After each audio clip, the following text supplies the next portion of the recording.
What's up? Voltron, what's up? Hey, it's your first place winner at this budget tournament, looking fresh. We were playing the best deck of the format. We got a field center going. We got My Hero Academia. This is single-handedly the best card. Won me every single game. Once it was on the field, GG. First lineup, we were running Traptrix today, boys and girls.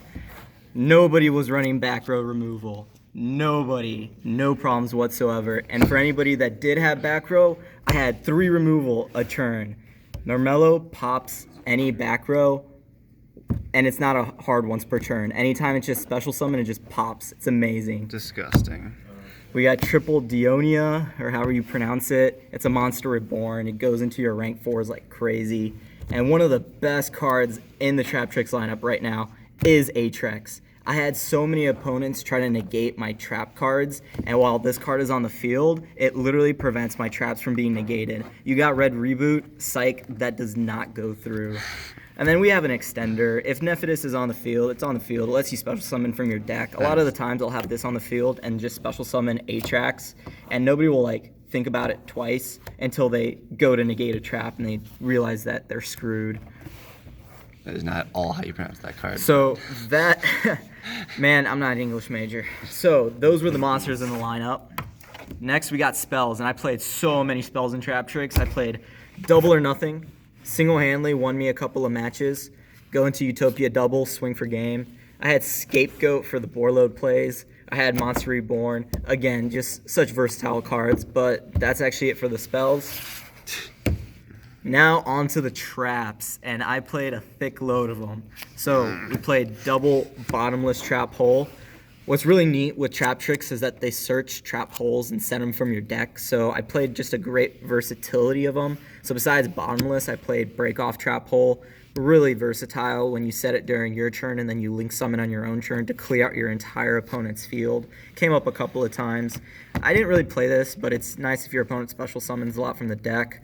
Never played this. Most of the opponents weren't using big negate special summon monsters, so it never really came up. This is a brick, but you gotta play the brick because if you play it, it pops 2 monsters on the field. Pretty good, but the condition kind of sucks for it. Trap hole, time space, really nice. Shuffle back, kind of have to pay life points for it, but you know what? If it wins you the game, it wins you the game. Floodgate's really good against cards that want to go into link summon, because you flip them face down, prevents them from linking, and it clogs their zones. We got Chain Hole. This was an MVP. People were chaining monster effects, and they didn't realize that that card banishes a card from their hand and negates their monster. It's pretty good. Then we had some battle traps. We played Double Mirror Force. We played Storming Mirror Force, and we played Blazing Mirror Force. Pretty nasty. Opponents never saw that. Why'd you play it in those ratios, Vartan? That doesn't make any sense to me. So I played 4 because I didn't want to brick with too many in my hand, and I don't want to see them going first or second a lot. I want to draw into them later in the game. However, when you have 4, you're bound to see at least 1. So it's just a recursion type deal. Is there a specific one that seemed to function the best for you, storming? No, it didn't matter. As soon as you flip a mirror force on them, it just kind of clears their board, helps you gain advantage. And Traptrix, if you let them spiral out of control, they make nasty boards.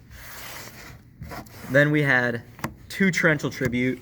My Traptrix monsters aren't affected by traps and they can't be destroyed, so it's pretty versatile. Clears out my enemy's field, but saves my own. Compulse was really nice. Get rid of some annoying big booties on the field. I only ran 2 back row removal. Most of it was in my side. I liked it, but fortunately I didn't have to see it a lot this game, or this tournament.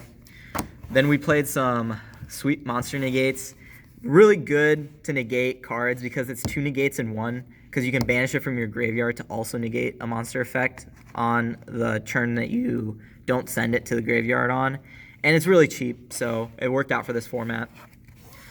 This card, single-handedly, nobody saw coming. There were so many times where I played this card against a monster that was summoned with 1,000 or less attack and banished all copies in their deck, and they just had a scoop. I was playing against a Fur-Hire player that normal summoned once.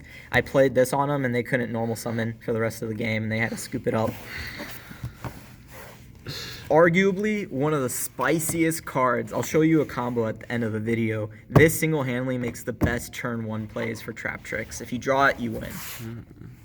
And then arguably the best card in my deck, hands down, Super Team Buddy Force Unite. Ah, that is busted. Shout out to David. He's the Ojama Lord. He kind of made me find this card. A lot of the times, if you have it set, it lets you play off your Sarah, which is the Link Monster we'll get into, but it also special summons Murmello from the graveyard or any other Traptrix monster that meets the condition, and you can have interruptions on your opponent's turn. So it's really good. A lot of the times, I actually get like double Murmello special summon off this, and it pops 2 back row. All right, so that was it for the main deck. Going into the extra deck, I played Ultimate Falcon.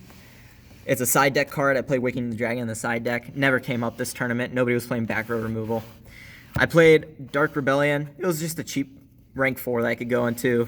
Time Thief, Baguska, the Azathoth combo. This actually saved me against a hero player who had hand traps in their hand that were going to stop my entire play in my battle phase because I had like Battle Fader. Going into this actually won me a game, so I'm glad I put that in. I had the Utopia package, so this actually won me a couple of games too. It was great. Rafflesia is what makes the turn 1 broken for Traptrix. I'll show you the combo at the end. Scapegoat targets to make Borload. Won me a game against a for hire player. And then my 2 Sarah, which is single-handedly the only thing that makes this deck play. I was playing 3, but since it was a budget tournament and it ended up being like too expensive, I had to cut 1. If I was playing this in a real tournament, I'd definitely be playing 3 and 2 of the Rafflesia. Going into the side deck, all right, we played Triple Red Reboot because we thought back row was going to be a thing. Was it? No, it never happened. Well, actually, the players that did play back row, I just never versed them, so I guess I got lucky. Played Double Waking the Dragon, hoping that somebody would pop it. Nobody popped it. Again, more back row removal. Nobody played it, so whatever.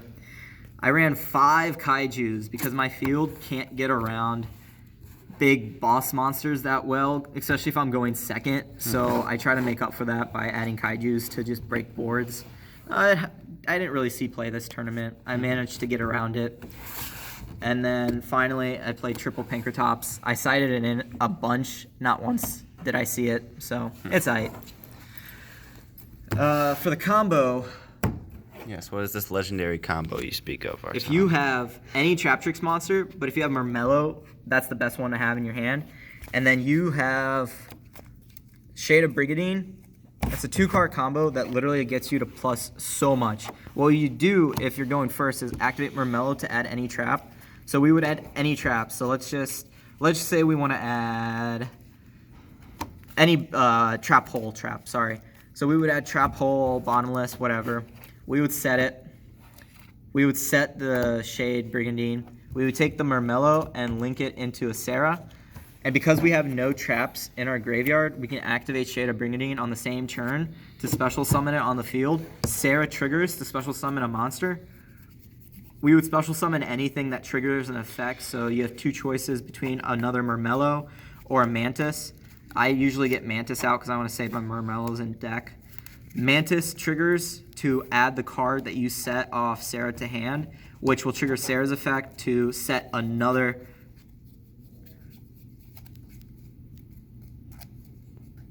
Oh yeah, which will set a Traptrix monster, or a trap from deck, and it's anything, so we could set like time space. You mean another hole trap? Yeah, another hole trap, my bad. And now off 2 cards, you have 2 set cards. You go into a rank 4 for Rafflesia, and now Sarah's unaffected by trap effects, but Rafflesia makes all your trap monsters unable to be destroyed by battle and card effects, except for herself. But it also has a quick effect where if you discard a card, you can send any trap card. So let's say we send a bottomless trap hole and activate it that turn. So if the opponent summons a monster with 1,600 or 1,500 more attack, we can just send bottomless trap hole from our deck and just trigger the effect to go off. And keep in mind, that was just a 2-card combo, so we still have 3 other cards in hand, so if it's traps, we could just set 3 more traps. That's it. This was your first place winner. That's for the pretty day. hot, Voltron. You did